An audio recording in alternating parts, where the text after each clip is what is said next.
À l'instant même, Burgess se retrouve seule avec un collègue, dans une situation intime qui enfreint le règlement. Mais elle ne se doute pas qu'un jeune homme noir qui passait par là a tout vu. Pour protéger sa réputation, Burgess descend immédiatement de la voiture et lui tire dessus. Son collègue arrive aussitôt sur les lieux et lui demande ce qui s'est passé. Burgess invente alors toute une histoire. Elle prétend que le jeune homme noir l'a agressé, mais celui-ci nie catégoriquement sur le champ. Je l'ai entreaperçu, j'ai distingué le haut de son corps, le flingue et les éclats de coups de feu.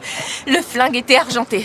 Avec le peu de lumière, t'as réussi à le toucher 2 fois. Beau boulot. Plus tard, la police emmène la victime à l'hôpital pour l'interroger. Le jeune homme raconte toute la vérité. Il explique qu'il est simplement tombé sur les 2 policiers dans une situation intime, avant d'être abattu sans aucune raison. Pendant ce temps, un policier blanc craint que le scandale n'éclate et nuise à la réputation du commissariat. Il menace alors le jeune homme, pour le pousser à garder le silence. Je voulais marcher un peu. La fille avec qui je sortais a rompu avec moi.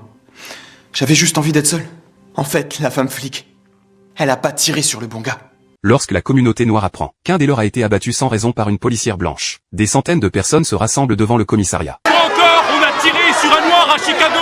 On lui a tiré dans le dos. Mon frère, tu les laisses tirer sur tes semblables. Pour manifester, sous la pression, la hiérarchie n'a d'autre choix que de suspendre Burgess, le temps de l'enquête. Mais plusieurs policiers blancs ne montrent absolument aucun remords. Ils récupèrent volontairement des photos du jeune homme en possession d'une arme. Ils vont même jusqu'à faire pression sur un hacker de haut niveau pour fabriquer une fausse vidéo, dans le but de faire croire qu'il avait agressé la police. Mon pote dit que je pourrais en tirer un paquet de fric. Vous voulez faire obstruction à la justice? Ils pensent que ces fausses preuves suffiront à étouffer définitivement le scandale. Mais ils sont loin d'imaginer que l'avocat noir va diffuser cette fausse vidéo au tribunal. Il révèle publiquement que la police a fabriqué les preuves. L'avocat accuse alors ouvertement les policiers blancs d'abus de pouvoir. Cette accusation met les policiers présents dans une colère noire. Vous a amené à tirer sur le premier homme noir que vous avez croisé en déchargeant quasiment votre arme de service sur lui et dans son dos de la défense est orientée et agressive. Retenu. Je vais reformuler, votre honneur.